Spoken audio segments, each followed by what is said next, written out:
네, 안녕하세요. 안녕하세요. 이렇게 또 두 번째 뵈니까 얼굴이 낯익고 더 반가운 것 같습니다. 마포구 주민 여러분들.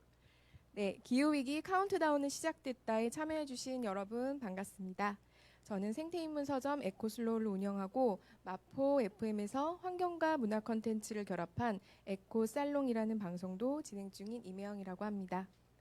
기후위기 문제에 이렇게 관심을 갖고 참여해주신 여러분 감사합니다. 그저께였죠. 월요일에 진행된 1강에서는 저희가 우석훈 박사님을 모시고 기후위기와 에너지, 특히 전기에 관해서 대화를 나누는 시간을 가졌는데요. 오늘은 제2강 기후위기와 감염병이라는 주제로 자리를 마련했습니다. 현재 마포 FM 페이스북 라이브 방송으로도 질문을 받고 있으니까요. 네, 많이 참여해 주시기 바랍니다. 그럼 오늘 강의를 해주실 이상윤 연구위원님을 소개해 드리겠습니다. 강사님은 연구공동체 건강과 대안 공동대표이시자 책임연구원이시고 직업환경의학 전문의이시기도 합니다. 수많은 생명을 앗아가고 평범한 일상에서 멀어지게 한 코로나가 발현된 지 벌써 반년 이상이 흘렀습니다. 이제는 코로나 이전 시대로 돌아갈 수 없다는 그런 우울한 전망이 나오기도 하는데요. 이런 반복적이고 세계적인 팬데믹 시대에 우리들은 어떤 대비를 해야 하는 걸까요? 이상윤 연구위원님을 모시고 기후위기와 감염병에 관한 이야기를 들어보는 시간 갖겠습니다. 그럼 박수로 맞아주세요. 네, 반갑습니다. 마포 주민 여러분, 그리고 인터넷에서 지금 보고 계실 분들도 반갑습니다. 몇 분 계신가요? 네. 리얼타임으로 안 보더라도 나중에 이제 보시겠죠. 네. 제가 오늘 말씀드릴 내용은 말씀해 주신 바와 같이 이제 기후 위기와 감염병에 대한 것인데요. 감염병으로 한정짓지 않고 한 네 가지 정도를 말씀드릴 텐데, 첫 번째는 이 기후 위기가 건강 위기다, 생명의 위기다, 인류의 그런 측면에서 말씀을 드릴 것이고, 두 번째는 그 건강 위기라 생명 위기라는 것이 어떠한 양상으로 나타나는지, 그 중에 하나가 감염병이거든요. 그런 측면에서 감염병에 대해서 기후 위기와 관련해서 조금 더 구체적으로 많이 살펴볼 거고요. 세 번째로는 그런데 이런 기후 위기와 또 감염병의 원인이 무엇인가 이런 걸 봤을 때 흔히 이제 감염병 이번에 코로나 바이러스 돌 때도 바이러스가 도니까 바이러스를 싫어하고 또 바이러스가 어디서 왔냐, 박쥐에서 왔냐, 뭐 천상갑에서 왔냐, 뭐 이러면서 그런 동물들을 미워하고 그렇게 되는데 그들은 죄가 없다. 문제는 인간의 활동이다라는 세 번째 말씀을 드릴 것이고요. 마지막으로 그래서 결론적으로 그러한 모든 문제를 해결하기 위해서는 인간이 만들어낸 이런 것들에 대한 개입이 필요하다라는 결론으로 진행을 할까 합니다. 기후 위기의 양상이나 이런 것들은 아마 다음 시간에 조천호 선생님이나 이렇게 많이 말씀을 해주실 것 같고요. 첫 번째 얘기 주제는 이 기후 위기는 실제한다라는 걸 전제로 해서 말씀을 드리겠습니다. 물론 미국의 우파들이나 대표적으로 트럼프 대통령이나 기후 위기 실제 자체를 거부하는 사람들도 많죠. 우리나라에도 사실 많습니다. 네. 그 부분에 대해서도 이런저런 얘기가 있어야겠지만 오늘의 중심 주제는 아니고 기후 위기가 실제한다. 그리고 그 기후 위기가 굉장히 임박해 있다라는 것에 대한 동의를 전제로 저는 말씀을 드릴 텐데요. 그러한 기후 위기로 인해서 인류의 건강이 어떻게 위협받고 있느냐. 아까 말씀드렸지만 그 중에 하나가 감염병인데요. 사실 감염병뿐만 아니라 굉장히 많은 경로와 사건을 통해서 인류를 죽음 또는 병에 이르게 만들고 있습니다. 지금 현재도 그러하고요. 이 시나리오대로 간다면 가까운 미래 그것을 이제 추정한 것들 수치로도 보여드릴 텐데 가까운 미래에는 굉장히 많은 사람들이 이 기후 위기라는 하나의 단일 요인으로 인해서 죽어갈 것입니다. 그 이유는 첫 번째는 흔히 이제 기후 위기라 그러면 가장 흔하게 많이 생각할 수 있는 게 이제 직접적 피해라는 것인데요. 직접적 피해는 날이 더워지니까 올해도 굉장히 날이 덥다고 합니다. 요 며칠 비가 오면서 쌀쌀해서 과연 더울까? 뭐 이런 사람들이 생각이 많은데 기후학자들은 올해 굉장히 전 세계적으로 더울 것으로 예측하고 있죠. 폭염이 미치는 날짜가 굉장히 많을 것으로 예측하는데 이렇게 더워지면 이 폭염으로 인한 당연히 건강 영향이 있습니다. 대표적으로 뭐 열사병이니 일사병이니 이런 걸로 사람들이 실제 죽거든요. 많이 더운데 냉방이 되지 않는 공간에 있으면 특히 노인분들이나 어린이들이나 이런 분들은 체온 중추가 그렇게 쉽게 땀을 잘 배출시켜서 온도를 떨어뜨리지 못하기 때문에 실제 그 열 때문에 돌아가시는 분들이 있습니다. 이런 건 이제 직접적인 피해라고 하죠. 열사병, 일사병 뭐 이런 폭염으로 인한 건강 피해. 이 규모도 적지 않습니다. 그리고 또 하나의 직접적 피해는 기후 위기로 인해서 극단적 기후 이벤트가 지금 전 세계적으로 많아지고 있다고 이거는 뭐 실증적으로 확인되고 있는 것입니다. 극단적 기후 이벤트라고 하면 홍수, 가뭄, 해일, 폭풍, 산불 뭐 이런 것들이죠. 이런 것들이 전 세계적으로 굉장히 늘어나고 있습니다. 그런데 당연히 예측하시겠지만 이런 극단적인 기후 이벤트는 사람을 죽이죠. 네. 홍수나 가뭄이나 해일이나 폭풍은 그로 인해서 큰 재난을 일으키고 산불도 마찬가지죠. 그로 인해서 사람이 많이 죽습니다. 이런 것들을 직접적인 건강 피해라고 얘기하죠. 이런 것만 해도 사실은 끔찍한데요.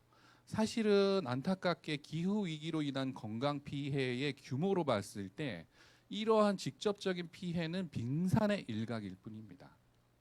더 많이 사람을 죽이는 것은 간접적 피해라고 하는 것이고 이거는 계량하고 계측하기도 힘들 정도로 엄청나게 전 지구적으로 많은 사람을 죽일 것으로 생각하는데 첫 번째가 흔히 이제 많이 이제는 알려져 있지만 대기 오염으로 인한 대기 오염, 미세먼지 이게 기후 위기와 무슨 관련이 있어 이렇게 생각하시는 분들도 계시겠지만 이제 한국에서는 미세먼지나 이런 대기 오염 문제는 온 국민이 굉장히 걱정하는 문제에 1순위, 2순위에 가 있죠. 근데 이게 바로 기후 위기로 인한 사실 영향이기도 합니다. 왜냐하면 기후 위기를 일으키는 그러한 요인과 이 대기 오염, 미세먼지를 일으키는 요인의 근원이 같거든요. 미세먼지는 흔히 뭐 한국의 미세먼지는 중국에서 왔냐 아니냐 뭐 이런 걸로 많이 따지만 중국에서 왔든 한국에서 왔든 가장 근본적인 미세먼지의 배출원은 이 화석 연료를 태우는 것에서 나타나는 것이죠. 그러면서 미세먼지가 발생하고 그것이 대기 오염을 일으키는 주범이 되고요.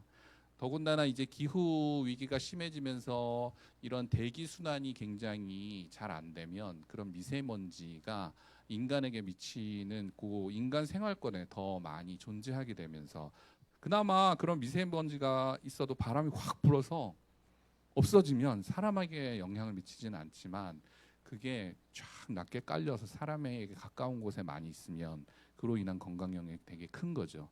이러저러한 이유로 이 미세먼지 또는 대기오염 문제는 바로 기후 위기로 인한 영향인데 이 미세먼지로 인한 건강 영향이 엄청나게 큽니다. 미세먼지는 지금 이제 많이 관심이 있어져서 잘 아시겠지만 암도 일으키고요. 심장병, 뇌졸중, 그다음에 임신한 여성들에게 있어서는 뭐 저체중아 출생이라든지 유산이라든지 등등 굉장히 다양한 그러한 건강 영향을 일으켜서 엄청나게 많은 사람의 생명을 앗아가고 있는 것으로 나타나고 있습니다. 두 번째는 이제 수질 오염으로 인한 건데요. 기후 위기가 이렇게 심각해지면 아까 얘기했지만 가뭄이 오던 홍수가 많이 오던 이렇게 되는데요. 그럼 수질이 변화됩니다. 가뭄이 되면 물이 굉장히 우리 그 4대강 얘기할 때 그 얘기했죠. 물의 수량이 작아지면 거기 산소량이 적어지면서 그 안에서 자랄 수 있는 세균들이 많아집니다. 그래서 물이 그 안에 세균들이 많아지고 그 물에서 그 물을 마시다든지 접촉했을 때 질병에 걸릴 확률이 수인성 감염병이라고 이것도 감염병의 일종인데 수인성 감염병에 걸릴 확률이 높아지고 이러한 물이로 세균이 많이 번식한 상태에서 홍수가 돼서 하천이 범람하면 그게 이제 집으로까지 이제 다 뿜어져서 엄청나게 큰 피해를 나타내는 거죠. 그래서 수질 오염으로 인한 수인성 감염병 등 또는 뭐 여기에 이제 식중독이나 이런 것들도 포함되는데 이런 것으로 인한 건강 영향이 되게 크다고 나타나고 있고요. 세 번째는 먹거리입니다. 기후 위기로 인해서 전 세계적으로 생산되는 먹거리 생산량이 줄어들고 있고요. 질도 저하되고 있습니다. 지금 여러분들도 아시다시피 우리 지구상의 먹거리는 그것 자체가 굉장히 문제인데요. 특정 지역에서 과다 생산된 것들을 무역이나 유통을 통해서 우리나라도 여러분들도 아시겠지만 대부분의 먹거리가 수입입니다. 한국의 식량 자급률은 굉장히 낮습니다. 쌀을 제외하고는요, 거의 여러분들이 먹는 음식물 먹거리의 80% 이상이 다 수입입니다. 한국에서 그야말로 가까운 곳에서 로컬 푸드로 돼서 오는 것은 굉장히 적은 것이죠. 그런데 이러한 먹거리가 기후 위기로 인해서 굉장히 양이 줄어들고 있고 질이 줄어들고 있다, 질이 나빠지고 있다라는 그 안에 이제 영양소나 이런 것들이 변화되고 있다고 합니다. 그래서 이걸로 인해서 기아라든지 기근 이런 것에 시달리는 제3세계 국민들이 지금도 사실 먹거리는 전 세계적으로 먹거리는 전 지구인을 먹이고도 남을 만큼 지금 생산이 되고 있습니다. 근데 그것이 적절하게 돌아가지 않기 때문에 지금도 엄청나게 많은 어린이들을 비롯해서 많은 인구가 기아나 기근 상태에서 굶어 죽고 있는데 사실은 그 부분이 더 커질 것이라는 것이죠. 기후 위기로. 그 다음에 이제 마지막은 간접적 영향의 마지막은 오늘 주요 주제인 감염병입니다. 감염병도 몇 가지로 나누어 볼 수 있는데 아까 말씀드렸던 뭐 수질 오염이나 아니면 식중독 뭐 이런 것들로 인한 감염병이 굉장히 증가하고요. 두 번째는 흔히 이제 저희가 매개성 감염병이라고 해서 영어로 벡터본 디지즈라고 하는데 인펙션이라고 하는데 가령 그 말라리아나 이런 애들은 감염을 옮기는 원이 모기죠. 그리고 뭐 쯔쯔가무시나 이런 것들은 보면 진드기 이런 곤충 이런 것들이 옮기는 감염병이 있습니다. 이런 것들이 굉장히 증가하는 걸로 나타나고 있고 세 번째는 우리의 오늘의 주된 관심사이죠. 인수공통 감염병이라고 하는 것. 동물에게서 옮기는 이런 바이러스 등의 감염병이 굉장히 증가하는 걸로 나타납니다. 그래서 간접적 영향과 직접적 영향 등등 아주 포괄적으로 많이 인류의 건강을 위협하는 것이 바로 기후 위기라고 볼 수 있겠고 마지막 있는 그림은 이런 것들을 더 문제를 심각하게 하는 것은 기후 위기가 사회의 체계 자체를 무너뜨리는 것이죠. 한국에 계신 분들은 잘 상상하기 힘드시겠지만 특히 뒤에서 설명드리겠지만 이 기후 위기는 지역적으로 굉장히 불평등하게 오고 있는데 지금 기후 위기에 직접적 영향이 나타나고 있는 아프리카나 아시아 지역 같은 경우 이 기후 위기로 인해서 지금 현재 체제의 시스템 자체가 허물어지고 있어요. 그래가지고 그 체제를 운영하던 가령 의료 시스템이라든지 이런 것이 붕괴되는 것이고 그 다음에 먹거리가 없어지고 그 먹거리가 없어지니까 이제 분쟁이 잦아지게 되는 것이죠.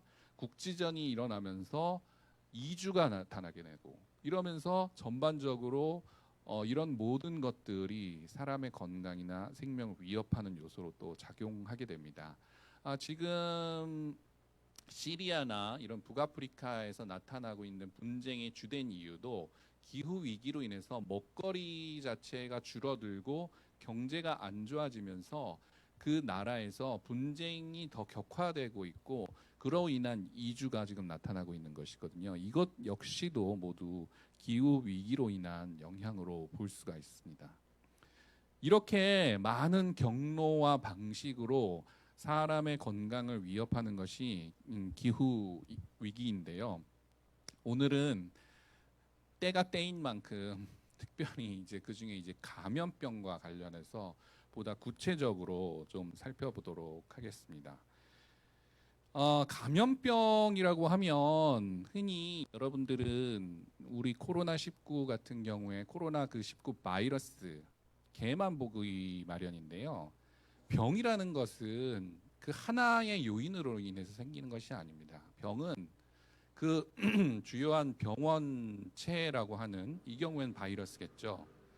그리고 사람, 그리고 사람을 둘러싼 환경 이 세 가지 요인이 서로 상호작용하면서 나타나는 하나의 결과입니다. 그래서 바이러스가 있다고 해도 사람이 면역 체계가 강하면 병이 안 걸리는 거예요.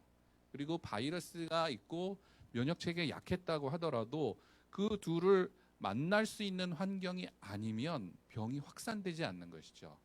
그래서 이 감염병이라는 것을 사고하실 때는 늘 이 세 요인을 변증법적으로 복합적으로 사고하시는 게 중요합니다. 하나의 요인 때문에 병이 생기지 않아요. 이렇게 복합적으로 사고하는 훈련이 조금 어렵긴 한데 그래도 중요합니다. 이건 굉장히 중층적이고 복합적인 요인이라는 것이죠. 조금 더 자세히 살펴보면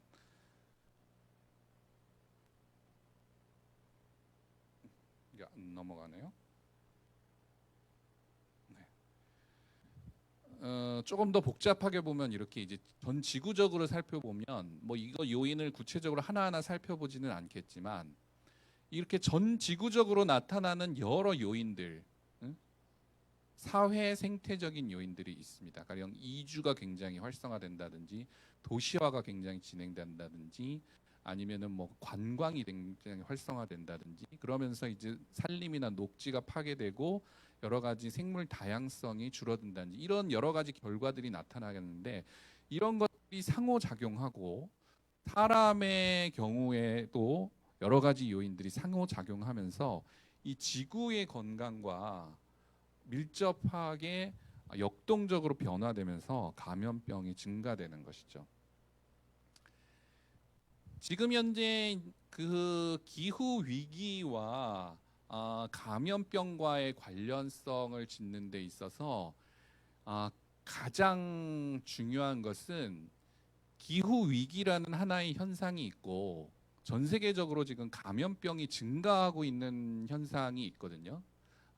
뒤에서 보겠지만 역사적으로도 그렇고 공시적으로도 그렇고 지금 감염병이 지구상에서 점점 증가하고 있고 기후 위기도 있는데 이 둘의 관련성은 어떻게 되느냐 이거에 대해서 굉장히 궁금해하시는데 직접적인 관련이라기보다는 이 둘을 일으키는 원인이 같다는 것이죠. 아까 대기오염과 기후변화를 말씀드릴 때도 마찬가지지만 이 둘은 하나의 같은 원인에서 발생한 결과의 양면이라는 것입니다.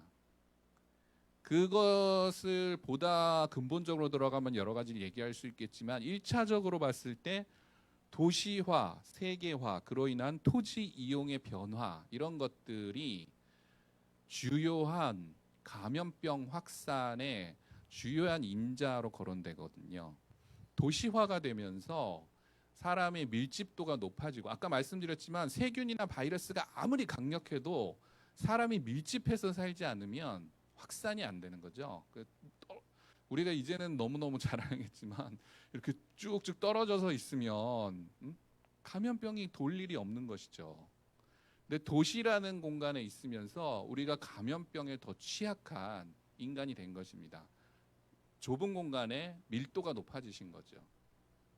이 도시화라는 요인. 근데 뭐 지금 잘 안 보이시겠지만 지금 역사적으로 지금 이렇게 좁은 땅덩어리에 인구가 모여 살게 된 적은 한 번도 없을 정도로 전 세계적으로 도시화가 아주 빠른 속도로 진행되고 있습니다. 한국뿐만이 아니고요.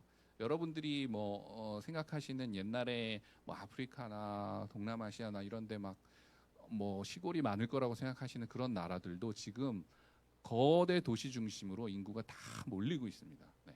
예, 전 세계적인 현상입니다. 일부 그 모든 지구의 특정 지역에만 사람들이 지금 거의 몰려 살고 있죠. 이런 도시화가 사실은 감염병의 주요한 확산의 요인이 되고 있고요. 두 번째는 육류 생산의 밀도라고 이제 표현을 했는데, 이 도시화되면서 사람들을 먹여 살리기 위해서 먹거리 생산 체계가 엄청나게 바뀐 것이죠. 예. 그러면서 공장식 축산으로 이름지어진 또는 공장식 어떤 농산물 체제라고 영향지어진 그런 체계로 인해서 육류 생산이 지난 인류의 역사상 뭐 있었던 시기보다 가장 빠르게 굉장히 증가하고 있고요. 세 번째로는 도시로의 여행이죠. 관광이나 여행은 중세 시대에도 있긴 있었어요. 여러분들 역사에 관심이 있는 분들은 아시겠지만 그 시대에도 막 이 동양과 서양이 배를 타고 뭐 며칠씩 몇십 일씩 걸리긴 했지만 상인들은 이렇게 막 왔다 갔다 했죠. 근데 그때랑 지금이랑 이제 차원이 다른 것이 이제 엄청난 규모의 규모가 달라졌고, 그것도 다 특정 지역으로만, 이게 이제 색깔이 사람의 이동을 색깔에 이제 붉은 색깔에 진한 걸로 표현한 건데, 특정 지역으로의 이동만 굉장히 그건 이제 도시화랑 연동되는데 증가하게 된 거죠. 그에 따라서 산림 변화라고 하는 것이 나타나서 전체적으로 녹지가 전 지구적으로 엄청나게 줄어들고 있죠. 이러한 것들이 사실은 감염병이 확산되는 주요 사회 생태적 요인으로 거론되고 있는데요. 여러분들이 보시면서 느끼셨겠지만 이런 요인들은 바로 기후 위기의 주요 원인이기도 합니다. 그러니까 다시 한번 강조드리지만 감염병의 확산은 바로 이 어떠한 하나의 근본 원인에 의한 두 가지 결과라고 보실 수 있겠습니다. 그럼에도 불구하고 많은 분들이 기후 위기라는 것의 표현은 전반적으로 하여튼 지구의 온도가 높아진다는 것인데, 지구의 온도가 높아지면 감염병도 그만큼 확산되는 거 아니에요? 이렇게 물어보시는 분들이 많이 있더라고요. 그러니까 직접적인 영향. 아까 지금 제가 기후 위기와 감염병 확산은 하나의 근원을 가진 두 결과다 이렇게 표현했는데, 이거는 직접적인 건 아니잖아요. 기후 위기 때문에 감염병이 증가했다, 이런 직접적인 거는 아니잖아요. 그래서 많은 분들이 그런 건 알겠는데 그거 말고 직접적인 것도 있는 거 아니에요? 라고 물어보시는데, 있긴 있죠.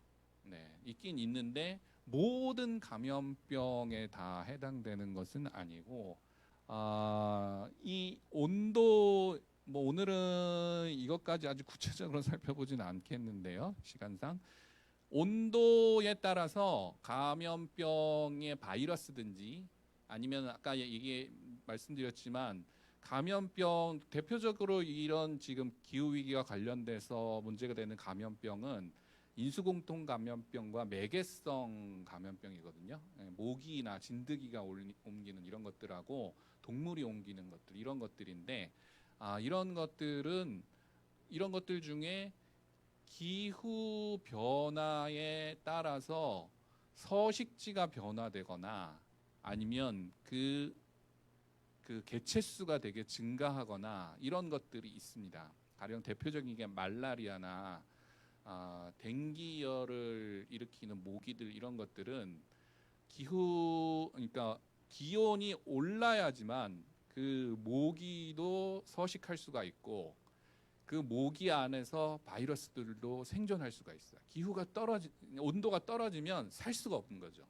그러면은 그 바이러스들은 당연히 확산이 되지 않는 것인데, 이러한 종류의 감염병들의 경우에는 당연히 지구의 기온이 올라가면 올라갈수록 더 자주 확산이 되고, 이전에는 그 감염병의 영향이 없던 지역에도 그 감염병이 확산되고, 이런 식으로 해서 전 지구적으로 이 감염병이 많이 증가하게 됩니다. 대표적으로 말라리아나 댕기열 이런 것들이 이전에는 아프리카 일부 지역, 남아메리카 이런 데 있던 것인데 그 서식 지역이 점점 확산되고 있다는 것이 실증적으로 보여지고 있고요. 그 다음에 이 인수공통 감염병의 경우에도 대표적으로 이제 조류독감 이런 것들은 철새의 이 이동 경로가 기후 변화에 따라 바뀌면서 기후 변화로 인해서 산림도 줄어들지만 여러 가지 이 기후 기상 조건의 변화로 인해서 철새의 이동 경로가 바뀐다고 해요. 그래서 철새 이동 경로가 바뀌면서 옛날에는 철새가 사람 있는 쪽으로 살고 있는 지역 쪽으로는 안 왔는데 걔네들이 이제 서울 한복판을 이제 가면서 사람하고 접촉면이 생기는 것이죠. 뒤에서 말씀드리겠지만 인수공통 감염병은 그 동물한테만 있으면 사람한테는 문제가 없거든요. 근데 그 동물이 사람하고 접촉면이 생기면서 이제 문제가 발생하게 되는 건데 그럴 기회가 많아지게 되는 것입니다. 기후 위기로 인해서. 그리고 뭐 그런 조류뿐만 아니라 주로 뭐 쥐라든지 아니면 야생동물 박쥐라든지 이런 애들한테 있던 바이러스들이 사람들한테 잘 오는데 뭐 요번에 문제된 거는 뭐 중국이나 이런 동남아시아 지역에서 야생동물을 팔고 사는 이런 식육시장 이런 거에 대한 비판이 고조됐지만 뭐 그것도 문제이긴 하지만 꼭 그런 게 아니더라도 이런 야생동물이 서식지가 점점 변화하고 있어요. 이전에는 고온지대에만 살던 것, 그 높은 지대에서만 살던 것들이 점차 내려온다든지 사람 있는 쪽으로 이런 것들이 지금 관찰되고 있거든요. 이것도 기후 위기로 인한 영향으로 많은 사람들이 얘기하고 있습니다. 코로나19는 대표적인 인수공통 감염병인데요. 인수공통 감염병은 세 가지 조건이 충족돼야 이 코로나19 같이 이 흔히 말해서 팬데믹, 전 세계의 대유행이 발생하는데 이런 조건을 갖추기가 사실은 그렇게 썩 쉽지는 않습니다. 첫 번째는 동물들에게 있던 바이러스가 동물들 사이에서 감염이 일어나야 되는 거고요. 이렇게 동물들 사이에서 내가 가지고 있는 바이러스를 동물들 사이에서 이렇게 감염이 되도록 변이되는 것도 그렇게 쉽지는 않습니다. 근데 이게 돼야 되고 동물들 간에 되던 것이 두 번째는 사람에게까지 가야 되는 거죠. 동물 종간 장벽이라는 게 있어서 세균이든 바이러스든 가령 여러분들이 키우시고 있는 뭐 개나 고양이에게 있는 세균이나 바이러스들이 사람에게 잘 안 와요. 개가 앓는 독감 같은 경우 사람에게 오더라도 그 독감은 사람에서 병을 일으키지는 못하고 잘 증식을 못하는 경우가 많습니다. 그러니까 동물을 아프게 하는 바이러스나 세균이 사람을 다 아프게 하진 않거든요. 근데 바이러스의 변이나 특정 세균의 나타남으로 인해서 그렇게 동물을 아프게 했던 바이러스가 사람도 아프게 하는 경우가 아주 드물게 발생합니다. 이게 두 번째 충족 조건이고 세 번째는 더 어려운데 그렇게 동물을 바이러스가 사람을 아프게 하는 데까지는 성공을 하더라도 사람을 아프게 했던 그 바이러스가 사람 간 감염이 되는 경로가 되는 건 더 어렵거든요. 사실은. 이 축산업 하시는 분들 이런 분들 이제 소나 돼지 뭐 닭 이런 것들을 공장식 축산역으로 키우시는 분들에서 일하는 노동자분들 같은 경우에 분뇨나 뭐 이런 것들 치우시면서 가축들이 동물들이 앓고 있는 바이러스에 걸리는 경우가 종종 있습니다. 그분들 경우에. 그래서 뭐 감기나 몸살 이런 것들을 많이 앓으시는데 그분들이 앓으시는 그 바이러스라고 하더라도 그분이 다른 사람에게 옮기지는 않아요. 대부분의 바이러스가. 근데 그 바이러스가 변이를 통해서 이제는 동물 간뿐만 아니라 사람에게까지 왔다가 그 사람끼리도 옮길 수 있게 됐다. 그러면 이제 사태가 대박이 되는 것이죠. 그게 지금 바로 우리가 경험하고 있는 것이고 그러한 사례는 그렇게 많지는 않습니다. 네.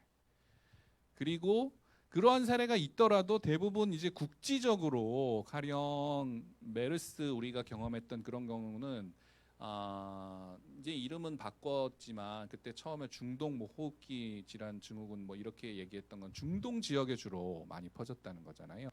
그리고 우리가 뒤에서 보시겠지만 조금 이제 전 세계적으로 유행하고 있는 인수공통 감염병들이 있는데 대부분 좀 국지적으로 유행을 합니다. 아프리카에서만 유행하고 뭐 아시아 지역, 서남아시아 지역에서만 유행하고 남아메리카 지역에만 유행하고 이런 식으로 되지 전 세계적으로 잘 유행을 못 하거든요. 그거는 이제 기후의 차이도 있고 문화적 차이도 있고 풍토의 차이도 있고 뭐 이래서 그 바이러스가 전 세계적으로 유행하는 이런 경우도 사실 굉장히 흔하지는 않아요.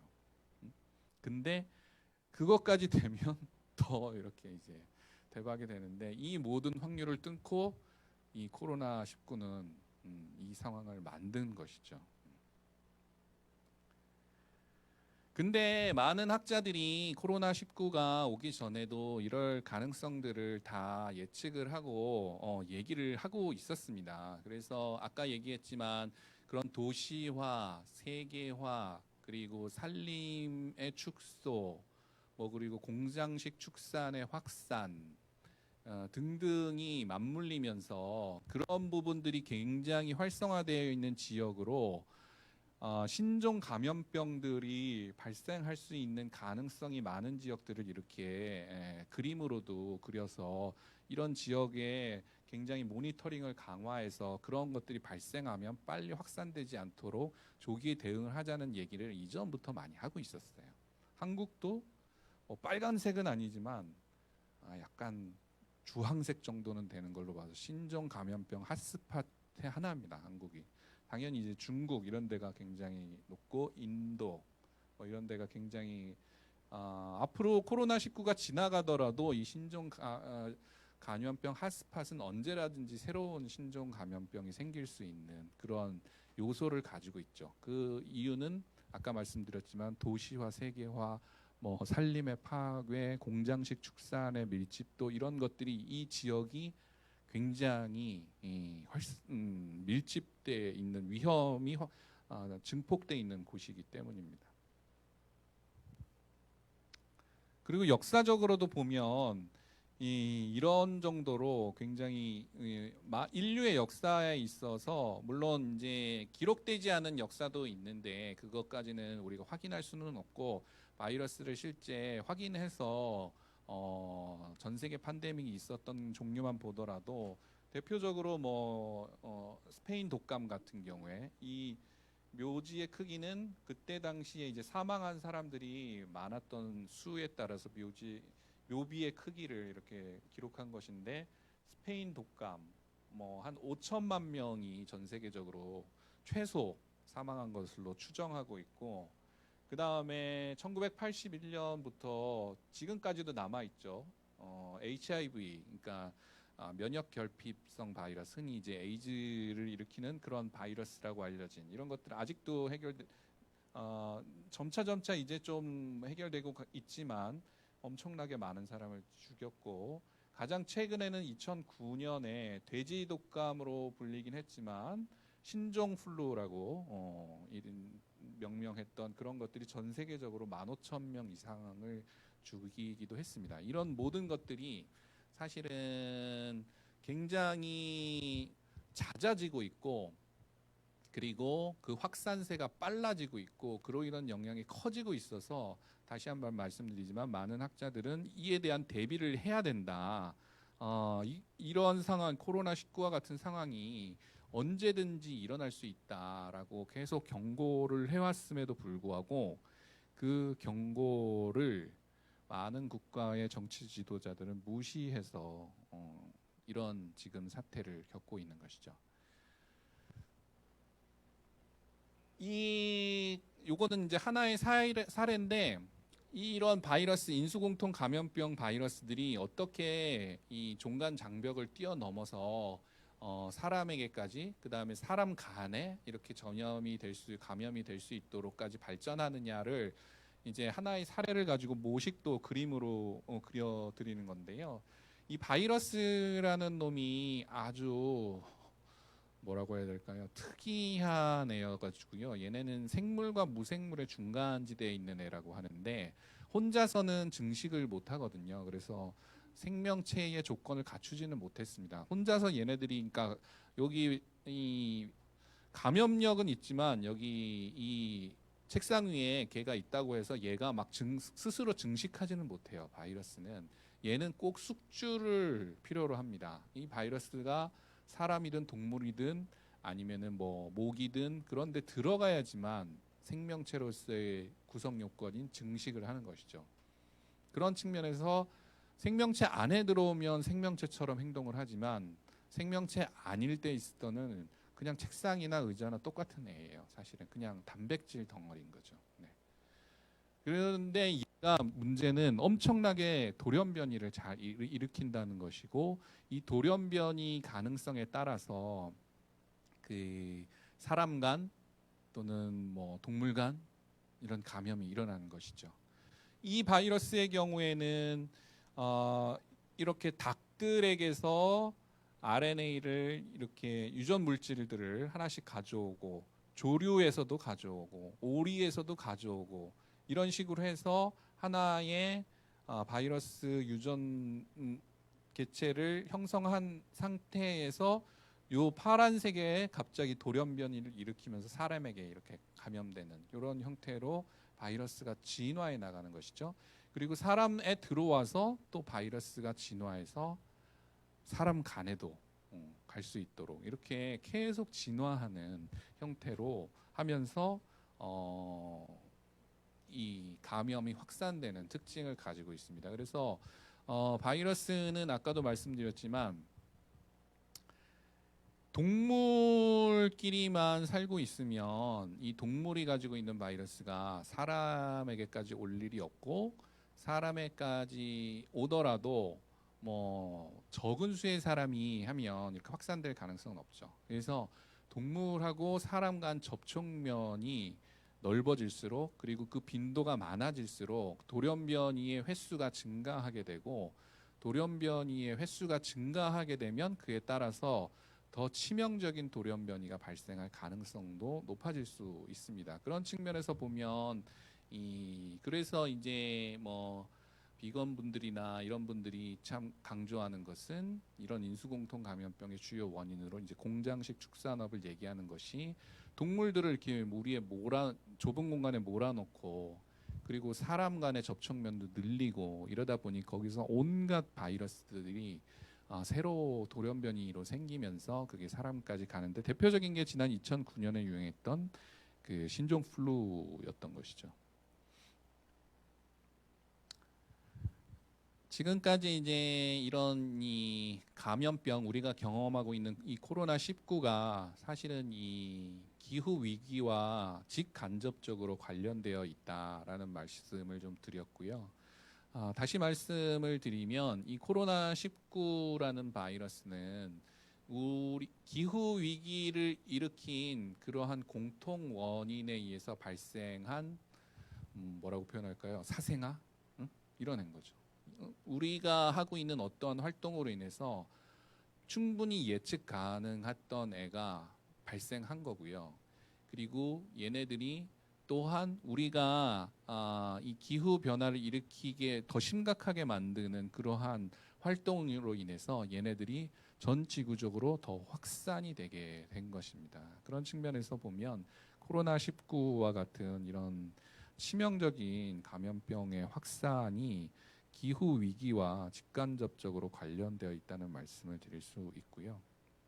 이제 다시 기후 위기로 인한 건강 영향 일반론으로 다시 돌아와서요. 감염병뿐만 아니라 아까 말씀드렸지만 여러 가지 경로로 사람을 죽인다고 했는데, 그것을 많은 학자들이 추정을 해봤습니다. 그걸 수치로. 왜냐하면은 많이 죽어요 이렇게 얘기하면 인문학적 감수성들이 높은 분들은 이렇게 느끼지만 많은 사람들은 몇 명 죽어요. 이래야지 더 심각하게 느끼거든요. 안타깝지만.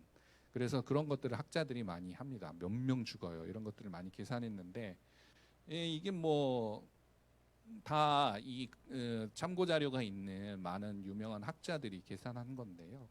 가령 2030년부터 2050년 사이에 이런 기후 변화로 인한 영향으로 해마다 매년 25만 명이 추가 사망할 것이다. 추가 사망이란 표현은 그 요인이 아니었으면 죽지 않았을 사람들이 그것 때문에 죽는다는 거예요. 매년 25만 명이 전 세계적으로. 근데 이것조차도 굉장히 보수적으로 추계한 결과라는 게 문제의 심각성이 있는 것이고요. 가령 먹거리 연구하시는 분들 같은 경우는 먹거리 기후 변화로 인한 먹거리 부족 사태나 질의 변화만으로도 50만 명이 2050년까지 죽을 것이다. 이런 예측을 하고 있기도 하고요. 대기 오염으로 인한 추가 사망은 이미 많이 알려져 있지만 연간 거의 한 1,000만 명. 연간 1,000만 명. 특히 이제 제3세계 중심으로 제3세계 뭐 요번에 이제 유행할 대기오염 심할 때 인도나 파키스탄에 작년에 그 사진 나온 거 보셨죠? 네, 중국도 그렇고 진짜 엄청 심각하잖아요. 이런 때는 진짜 사람들이 굉장히 많이 죽습니다. 네. 그리고 그것이 직접적으로 바로 죽는 게 아니더라도 누적적으로 쌓여서 암을 발생시킨다든지 이런 것까지 다 포함했을 때 연간 1,000만 명, 뭐 엄청난 규모죠. 사실 대기오염으로 인한 건강 영향이 제일 크고요. 그 다음에 오존 증가로 인해서 이제 뭐 호흡기계나 이런 자극성 물질로 인해서 또 100만 명 이상. 그리고 세계은행이라는 보수적인 경제학자들이 추계하기로도 2030년까지 1억 명 이상을 이 극단적인 빈곤 상태로 내몰 것이다. 이 기후 위기라는 단일 요인만으로 이렇게 얘기하고 있습니다. 그리고 이 기후 위기는 사실은 인류의 사실은 존재론적 위기이기도 한데요. 과학하시는 분들은 별로 이런 얘기 별로 안 좋아하시는데 또 이 사람은 이 생물학적 존재이기도 하지만 되게 영적인 존재입니다. 영적인 존재라는 것은 제가 뭐 종교적인 의미에서가 아니라 그 어떤 생물학적 차원으로 환원될 수 없는 그런 묘한 특성을 가지고 있거든요. 이 생태 또는 동물과 굉장히 직접적으로 교감하는 존재입니다. 그래서 이것도 실증적으로 확인된 것인데 물론 이렇게 도시에 저희들처럼 오래 살면 그런 교감 능력이 굉장히 떨어지죠. 네.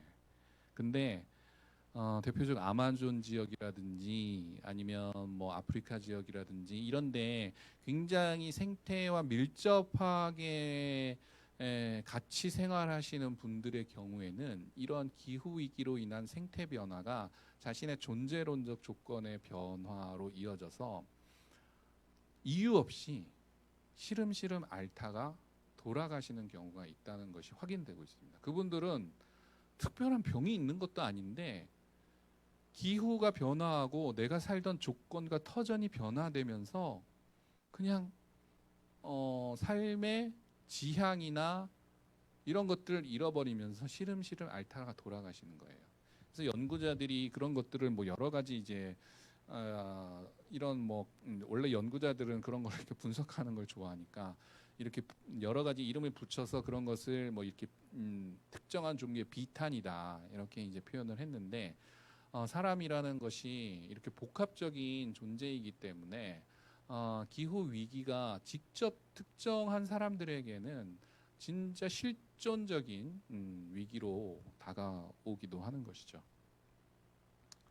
이제 좀 정리를 해나가겠습니다. 지금까지는 이제 4가지를 말씀드린다고 했는데 기후 위기가 왜 건강 위기이고 생명의 위기인가라는 말씀을 드렸고 그것의 그런 메커니즘 또는 종류 또는 그런 것들이 어떻게 구체적으로 그런 위기를 낳게 하느냐를 2번째로 봤고 3번째는 지금 말씀드릴 내용인데 이 기후 위기의 양상이 결코 정의롭지 못하다는 것입니다. 이 기후 위기로 인한 건강 피해나 생명 피해는 특정 계층, 특정 젠더, 특정 지역, 특정 세대에게 집중적으로 그 피해가 간다는 점에서 이것은 굉장히 심각한 정의의 문제이면서 또한 정치의 문제이기도 한 것입니다. 그 이유, 저는 이 부분을 강조하고 싶은데, 저는 개인적으로 기후 위기가 와서 지구가 멸망한다 그래도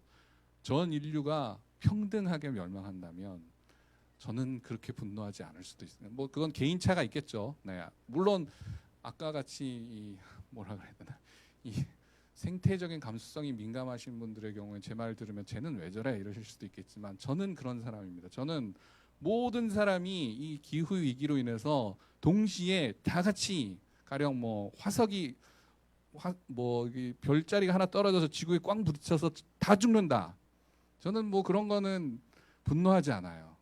뭐 근데 저는 이 기후 위기, 그리고 기후 위기로 인한 건강 영향에 분노하는 이유는 이것이 철저히 불평등하게 나타난다는 것입니다. 가진 사람들은 기후 위기가 오더라도 죽지 않아요. 가진 사람들은 기후 위기가 오더라도 병들지 않습니다. 이렇게 얘기하면 좀 죄송하지만 그 가진 사람들이 여성보다는 남성이 많기 때문에 기후 위기는 젠더 불평도 심각합니다.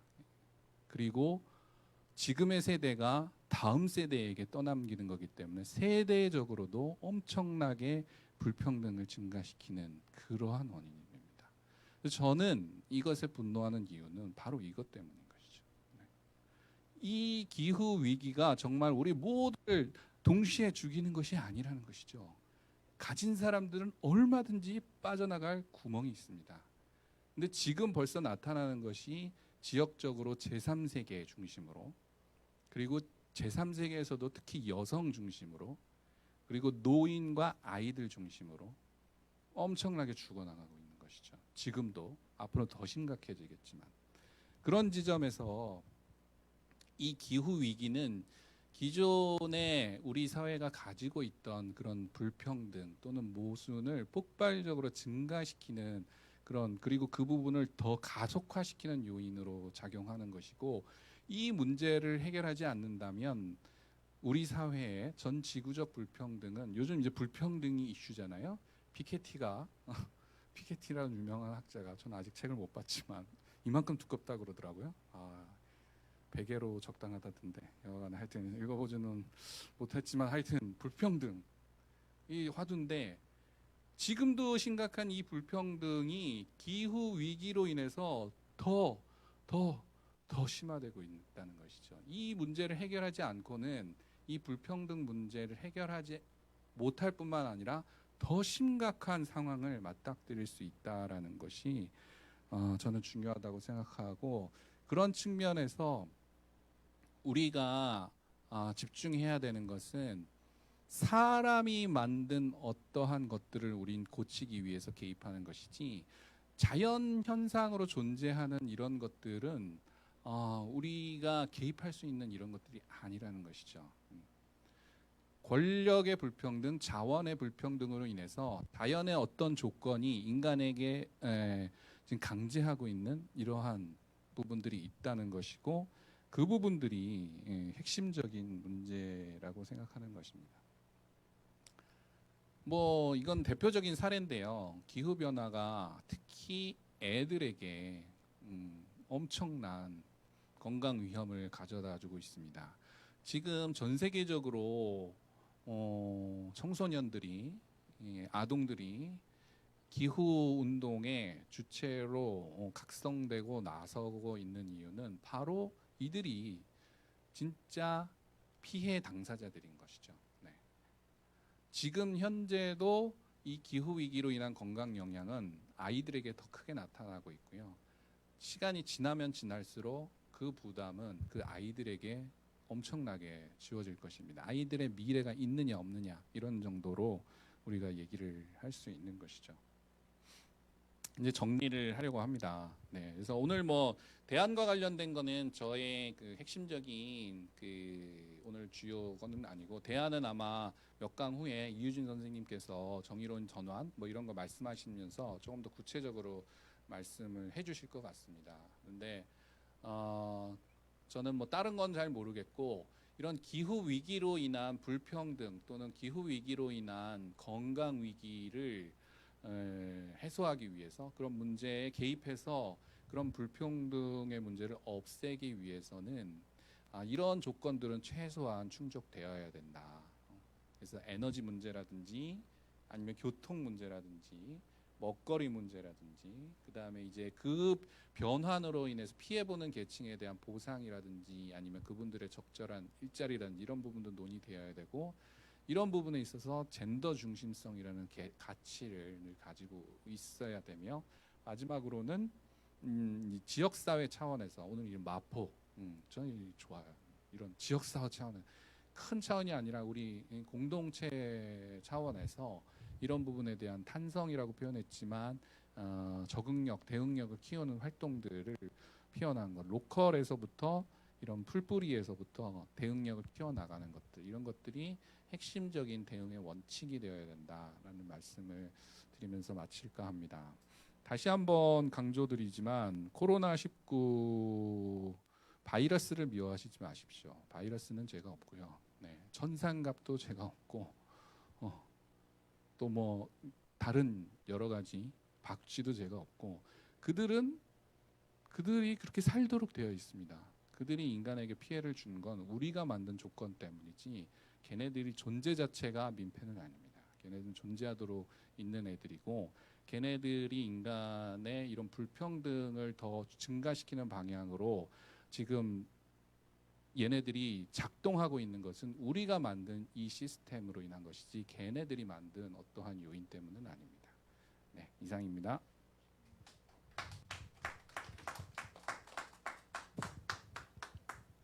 네, 감사합니다. 소중한 말씀해주신 이상윤 연구위원께 다시 한번 감사의 말씀을 드리겠습니다. 참 오늘도 역시 되게 많은 생각이 들었는데요. 근데 이 기후 위기와 또 건강과 생명에 대해서 또 이것이 어떻게 감염병과 연결이 되느냐에 대해서 굉장히 명쾌하게 설명을 해주셔가지고 정말 오늘 많은 공부가 되었던 것 같습니다. 네, 결과적으로는 문제는 인간의 활동이다. 인간의 개입이 필요하고 또 이것을 저희가 정치적인 또 의식을 가지고 적극적으로 지역 활동을 해야 된다라는 것을 좀 깨달은 시간이었던 것 같습니다. 그러면 좀 지금부터 질의응답을 갖는 시간을 가질 텐데요. 혹시 질문 있으신 분 계실까요?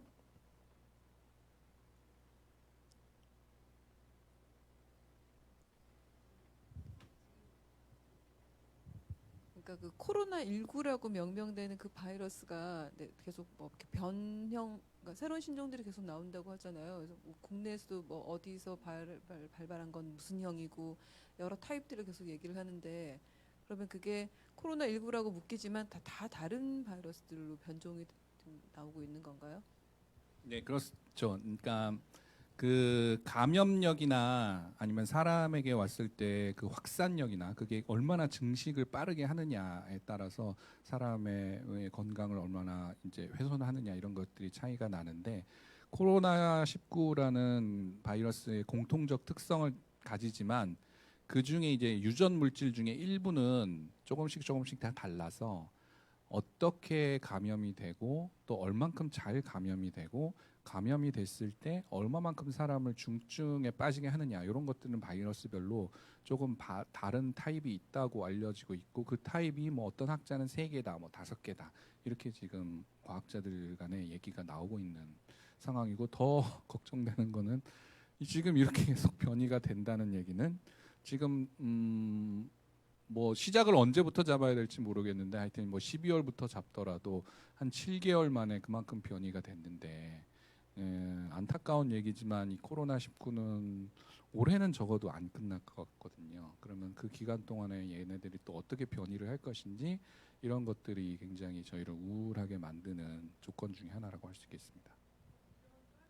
여러 변이가 등장하는 거는 이게 코로나19의 특성인가요? 아니면 모든 다른 바이러스들이 다 그런 건가요? 대부분의 바이러스들은 변이를 잘. 근데 이제 코로나 바이러스 같은 경우에는 사실은 다른 뭐 인플루엔자, 흔히 우리가 얘기하는 독감 바이러스라고 하는 거에 비해서는 변이가 그렇게 잘 일어나지는 않는다고 알려져 있었는데, 그래서 여태까지는 인플루엔자, 독감 바이러스에 대한 그 관심이 그래서 굉장히 컸던 것인데 예상을 뒤엎고 얘가 사고를 친 거죠. 근데 모든 바이러스들은 다 그렇게 변이가 잘 일어납니다. 그게 특징인 거죠. 바이러스의 특징인 거죠.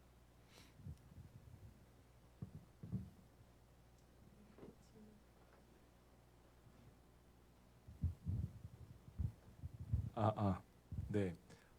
저는 이 동네에 있는 10년호 연구소의 반갑습니다. 네. 조윤석 소장이라고 합니다. 네, 말씀 너무 잘 들었고요. 제가 한 가지 계속 궁금했던 게 있는데, 계속 이제 중국하고 미국하고 뭐 너희들이 만들었냐, 실제로 인간이 만든 거다, 자연에서는 이렇게 나올 수 없다. 그런데 네. 진짜로 그런 가능성이 좀 있는지, 뭐 세균이나 바이러스 전쟁에 의해서 뭐 아무튼 치사율도 굉장히 높은 걸 만들 수 있다고 하는데 네. 이번이 그런지, 그리고 또 어떤 분들이 이야기하시기는 이게 계속 변종이 돼서 안 끝날 거다. 네. 안 끝납니까? 그러면 두 가지. 네. 네. 뒤에 거부터 말씀드리면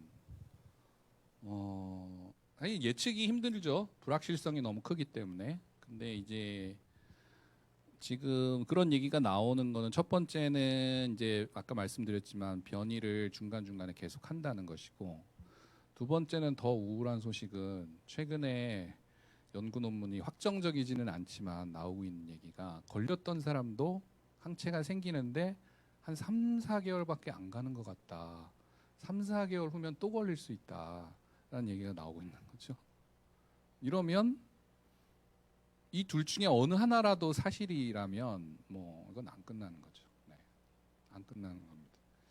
근데 그 두 가지 아직도 사실일지 아닌지에 대해서는 아직 근거가 그렇게 많이 쌓이지는 않았어요. 그래서 모든 바이러스가 변이를 많이 하긴 하지만 그 변이 자체가 이 치명적인 형태로 이렇게 변이할 가능성이 사실은 그렇게 확률이거든요. 이 확률이 그렇게 높지는 않습니다. 그래서 그 둘 중에 하나라도 사실이 될 가능성이 그렇게 높지는 않지만 그런 얘기들이 나온다고 기 때문에 사실은 그런 끝나지 않을 정도 최악의 시나리오로 우리가 염두에 두고 있을 수밖에 없는. 그래서 이제 특히 이제 감염병을 연구하는 학자나 감염병을 진료하시는 의사분들일수록 더 비관적으로 보는데, 그분들은 거의 그런 시나리오의 확률을 더 지지하시는 편이시고, 다른 분들은 조금 그래도 그렇게까지 가겠니 이런 정도 생각하는데 그런 가능성이 있다는 것이죠. 아주 없다는 건 아니고. 첫 번째 얘기가 그것 때문에 나오는 것인데, 이와 같이 아까도 얘기했지만 이런 확률은 굉장히 힘들어요. 동물과 동물 사이에, 동물과 사람 사이에, 사람과 사람 사이에, 그리고 사람 내에서 또 변이를 해.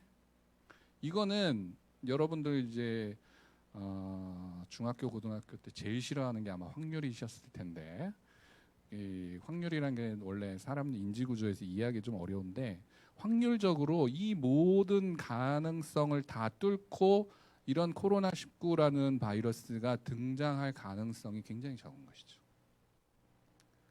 너무 잘 세팅돼 있어요. 이런 팬데믹을 일으키고 우리를 공포에 빠뜨릴 수 있게.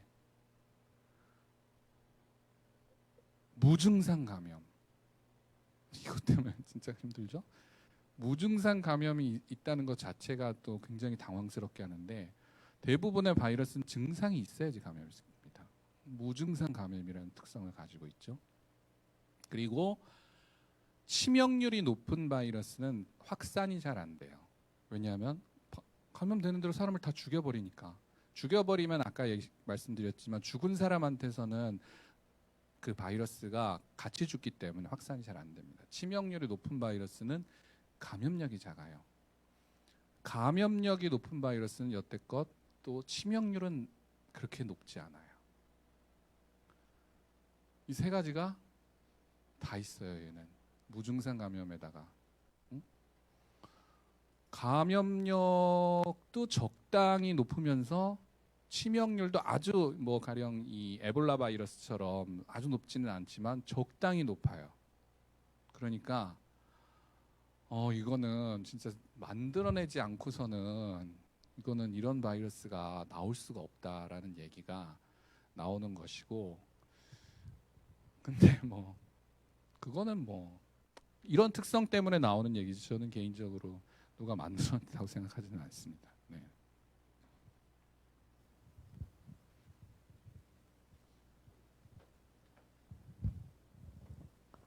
그 코로나 바이러스가 그러니까 다른 바이러스가 오히려 코로나 바이러스보다 더 변이가 쉬운 바이러스도 있다고 하셨는데, 그러면 지금 이렇게 코로나 바이러스가 뭔가 이렇게 잡히지 않고 하는 이유가 그냥 단지 신약 개발이 안 됐기 때문인가요? 아니면은 아까 말씀드린 그 세 가지 조건이 있고 더불어서 이 바이러스는 신종 감염병이기 때문에 신종 감염병은 약도 없고 백신도 없죠.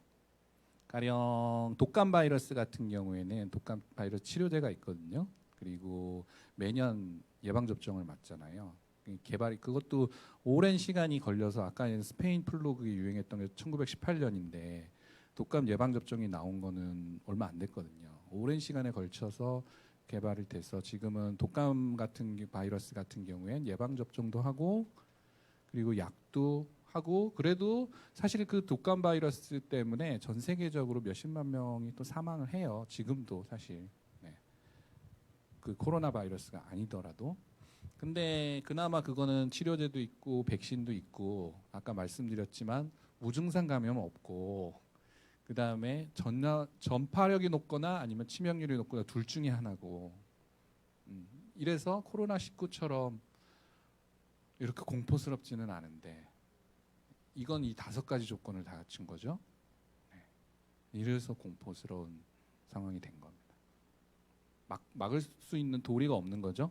이런 식의 사회적 거리 두기 하는 거 외에는 지금 현재로서는 막을 수 있는 방법이 없는 것이죠. 손을 쓸 수 있는 방법이 없습니다.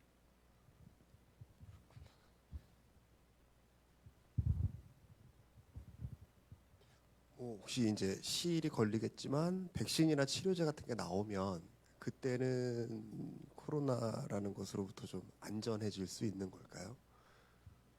그렇죠. 이제 많은 분들이 이제 기대하는 것이 이제 백신은 100%는 아닌데 가령 독감 백신을 맞는다고 해도요 100%안 걸리진 않거든요. 독감 백신이라는 것이 그 중에 몇 가지 돌연변이 바이러스에 대한 예방을 가지는 거고 그것을 맞는다고 해도 100%안 걸리는 건 그 바이러스에조차도 안 걸리는 건 아니기 때문에 백신이 개발된다고 해도 100% 예방되는 것은 아닙니다. 그 부분은 이제 흔히 오해를 하시는데 백신이 개발된다고 하더라도 그 백신은 특정 바이러스 돌연변이, 이 코로나19 중에서도 특정 돌연변이에 대한 것인 거고, 그 다음에 그 역가 내지금 효율도 어느 정도 될 것이냐 예측하기 힘들지만 그럼에도 불구하고 예방 접종이 되면 지금보다는 좀 나아질 수 있을 것이고, 당연히 이제 치료제 얘기는 사회가 이제 문제가 되는 거는 그로 인한 사망이 어느 정도 있더라도 그 사회가 가지고 있는 의료 커패시티가, 의료 자원이 그걸 감당할 수 있는 조건이면 안타깝게 사망을 하는 것은 안타깝지만 그로 인해서 사회에 이렇게 사회를 마비시킬 정도의 대처가 필요한 건 아니거든요. 걸리신 분들 빨리 병원에 입원해서 치료하면 되니까. 네. 네. 근데 그런 측면에서 이제 백신이나 치료제가 나오면 지금보다는 상황이 나아질 것이라고 가정할 수 있는데, 여기서 또 우울한 얘기를 드리면 냉정한 과학자들은 그것이 과연 지금 뭐 백신 같은 경우에 벌써 오늘도 뭐 미국의 모더나라는 회사가 뭐 굉장히 긍정적인 결과를 냈다 이런 것들이 나오고 있지만 이 바이러스의 특성상 백신이나 치료제가 그만큼의 효율이나 효과를 내는 것들이 나올 수 있을 것인가라는 부분들에 대해서 의문을 가지고 있는 과학자들이 사실상 더 많습니다. 네네. 그 이유는 또 앞으로 가게 되면 아까 얘기했지만 만약에 그 부분은 확인되지 않았지만 이 항체가 백신을 맞아도 3개월밖에 안 간다면 그 백신 자체다가 3개월짜리인 거거든요. 네. 그런 게 되는 것이죠. 죄송합니다. 계속. 네. 네, 그럼에도 불구하고 뒤에서 결론을 내겠지만 우리는 희망을 가져야 됩니다. 네. 네. 저쪽에서 먼저.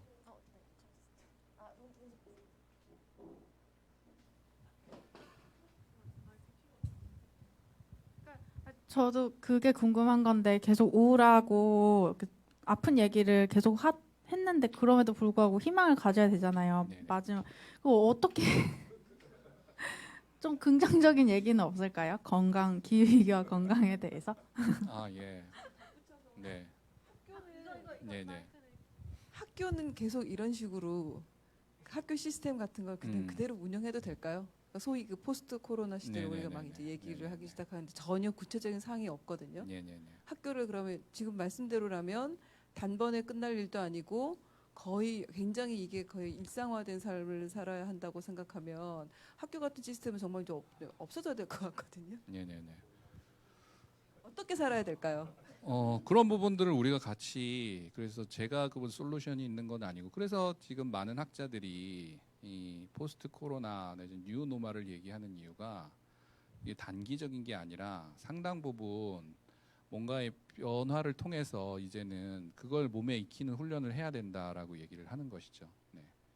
그리고 그것이 그렇게 고통스럽지만은 않을 것이다. 왜냐하면 이전의 체제에 우리가 몸에 익숙해서 그렇지만 물론 그거는 우리가 어떻게 만들어가냐 그 부분에 있어서도 또는 제일 중요한 게 불평등을 완화시키는 방향으로 이렇게 권력이나 자원을 공평하게 분배하는 방식으로 그것이 작동해야 된다고 생각하는데 그런 부분의 개입을 통해서 우리가 어떻게 이 사회를 다시 만들어나냐에 따라서 우리의 우울감이 커질 수도 우리의 지금 우울감은 이 시스템이 존재하는 것을 전제로 코로나가 안 끝난다. 이 두 가지가 합의되면 우울의 극한이 될 수밖에 없어요. 근데 코로나가 안 끝나더라도 시스템이 변동될 수 있으면 우리는 우울하지 않을 수도 있습니다. 그 시스템은 어떻게 이게 더 우울한가요? 시스템을 바꾸기가 어려우니까 저는 그래서 이걸 바꿔야 된다고 얘기하는 거고 이걸 바꾸지 않 코로나를 어떻게 해결하려고 하는 것보다도 이걸 바꾸는 게 우리의 급선무다. 라고 얘기를 하고 싶은 거고요. 그걸 어떻게 바꾸느냐에 따라서 우리의 우울은 깊어질 수도 있고 해결될 수도 있습니다. 학교는 조금 다른데요. 학교는 지금 많은 물론 학자들 간에 조금 디베이트가 있긴 한데 전 세계적으로 지금 실제 한 7개월 정도 지내봤더니 모든 게 이 트레이드 오프가 있잖아요. 그걸로 인한 뭐 과도 있지만 실도 있고 학교를 닫아놓는 걸과 득과 실을 따져봤을 때 지금 현재의 스코어에서는 실이 더 많다.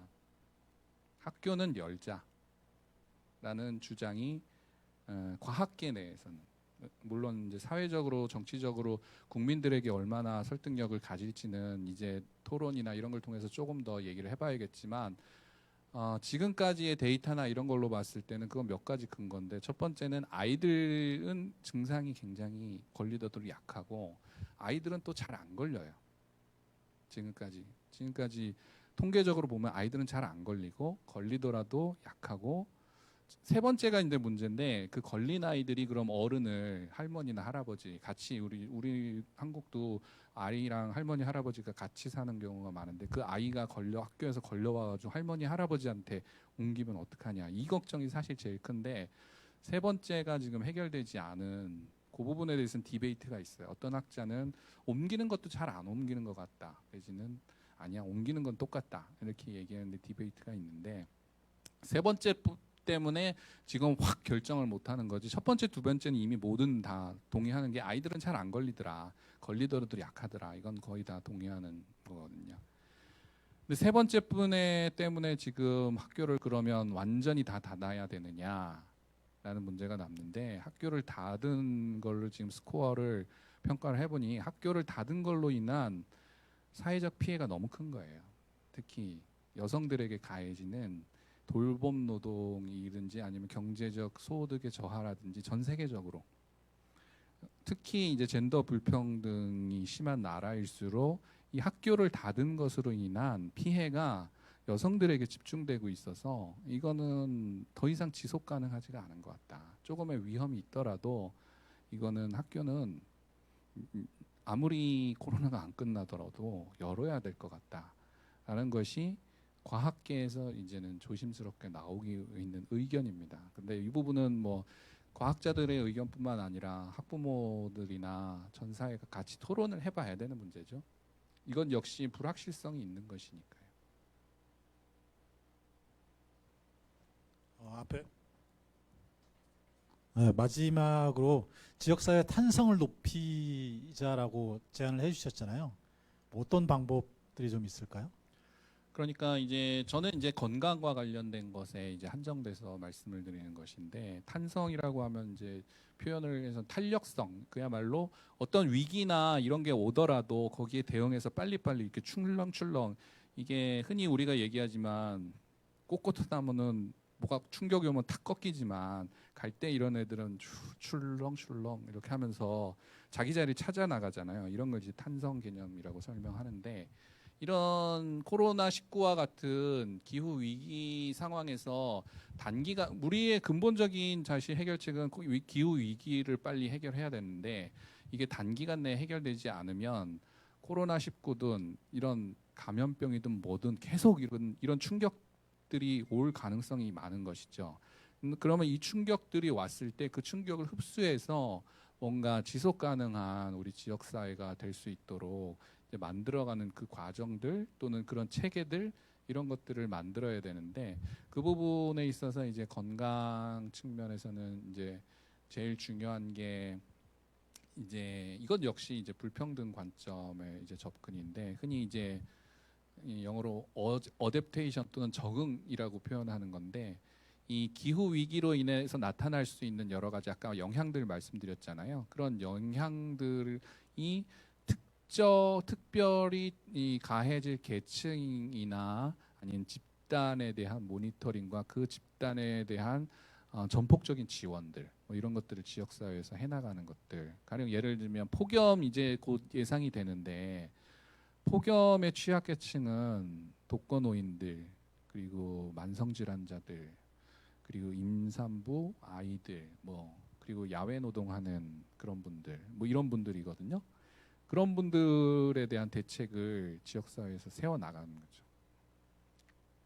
근데 이건 딴 얘기지만 코로나19로 인해서 폭염 대책도 되게 힘들어요. 왜냐하면 폭염 무더위 쉼터가 지금 다 문을 닫아버렸고요.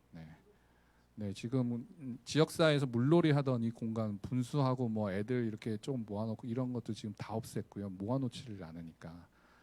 근데 저는 이것도 득실을 따져야 돼요. 지금 폭염 대책이 코로나19 예방 대책이랑 충돌하는 게 많거든요. 상호. 근데 코로나19만 중요한 게 아니라 폭염 때문에도 사람이 죽거든요.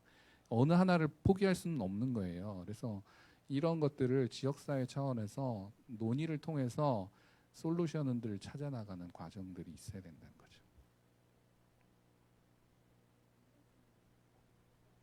좀 드리고 싶은데요. 그 어저께 그 정부에서 한국형 그린 뉴딜을 발표를 했는데, 이제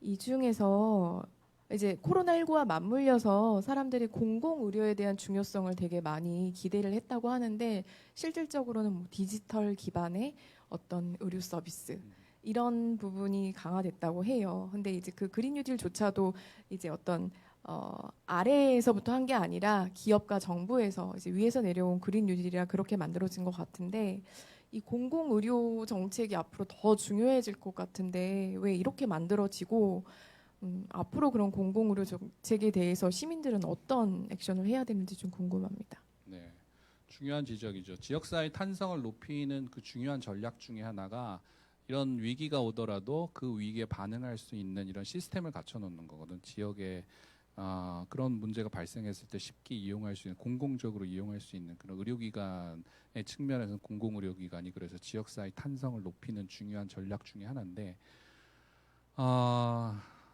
첫 번째, 왜 요번에 빠졌냐? 뭐 여러 가지 요인을 설명할 수 있겠지만, 우리나라 K 방역의 그러니까 명암이라고 해야 될까요? K 방역의 성공은 많은 사람을 살리기는 했지만 그것의 후과로 사실은 많은 부분이 가려지기도 했어요. K 방역이 성공했기 때문에 우리나라는 많은 사람이 감염되지도 않았고 많은 사람이 사망하지도 않았거든요. 그러다 보니까 상대적으로 뭐 의료기관은 없어도 될 것 같은데 이런 생각을 하게 되는 거죠. 지금 정도의 규모로 계속 발생만 하면 이거는 병원을 더 지을 필요가 없거든요. 지금 충분히 감당하고 있는데 뭘 더 지어, 돈 들여서 그 돈으로 딴 거 하지. 이런 생각이 상식적이지 않겠어요? 그렇죠? 근데 정부 담당자들은 K방역을 신뢰하고 있는 거죠. 계속 이럴 것이다. 뭐 이 정도 수준이면 지금 한국 의료 체계가 감당할 수 있는 수준이야 라는 정도를 가지고 있는 것이죠. 물론 공공의료 지금 빨리 세워야 된다고 강조하시는 분들은 K방역이 성공한 건 맞지만 줄구장창 2년 내에 이 시스템을 못 간다라는 가정을 하고 계신 거고요. 그거는 그것을 어떻게 보느냐에 따라 이제 길이 갈라진 거죠. 정부는 K방역을 롱롱타임 계속 갈 것이다. 비판하시는 분들은 K방역이 지금까지는 성공했지만 지속 가능하지 않다. 왜냐? 사람을 갈아넣고 있는데 그 사람들이 얼마까지 버티겠냐. 뭐 이런 것부터 시작해서 여러 가지 요인들로 지속 가능하지 않다라는 것들인데 그런 부분에서 갈리면서 이런 갈리는 것들이 나왔다라고 볼 수가 있고요.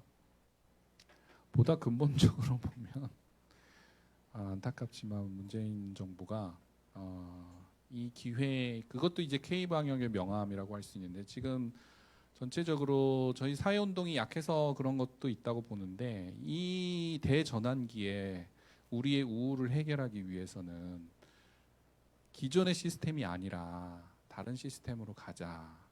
진정한 뉴딜.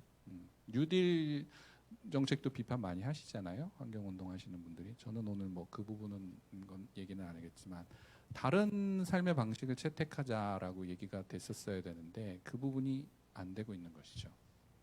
그것이 결정적으로 이 엊그제 발표했던 문재인 정부의 뉴딜 플러스 그린 뉴딜 플러스 디지털 뉴딜의 한계가 아닌가라는 생각이 들고 딴 얘기긴 하지만 디지털 굉장히 좋아 보이긴 한데 디지털 사실 에너지 엄청 잡아먹는 방식입니다. 그 여러분 잘 모르시는데 모르시는 분들이 많은데 빅데이터를 하고 클라우드 시스템을 운영하기 위해서는 엄청난 스토리지 공간이 필요하고요. 그 스토리지 공간에서 이 빅데이터를 운영하기 위해서는 엄청난 에너지가 됩니다. 그걸 실제 계산한 학자들이 있는데 그 에너지량이 엄청나기 때문에 이거는 결코 탄소를 안 쓰는 그런 방식이 아니라는 거예요. 그래서 디지털이 결코 친환경적이지도 않습니다. 네, 잘 들었습니다. 저도 어디서 들었는데 그 스토리지 관련해서 많이 에너지를 잡아먹어서 저희가 불필요한 이메일이라든지 그런 것들을 바로바로 삭제해야 된다는 그런 뉴스도 본 것 같습니다. 네, 그럼 질의응답은 여기에서 마무리하도록 하겠습니다. 다시 한번 이상용 선생님께 박수 부탁드리겠습니다. 네, 감사합니다. 네, 본 강연은 시청자 미디어 재단과 함께했고요. 마포 FM 라디오 방송과 유튜브 채널로도 다시 들으실 수 있습니다. 이것으로 제2강 기후위기와 감염병을 마치겠습니다. 참여해주신 모든 분들 감사합니다.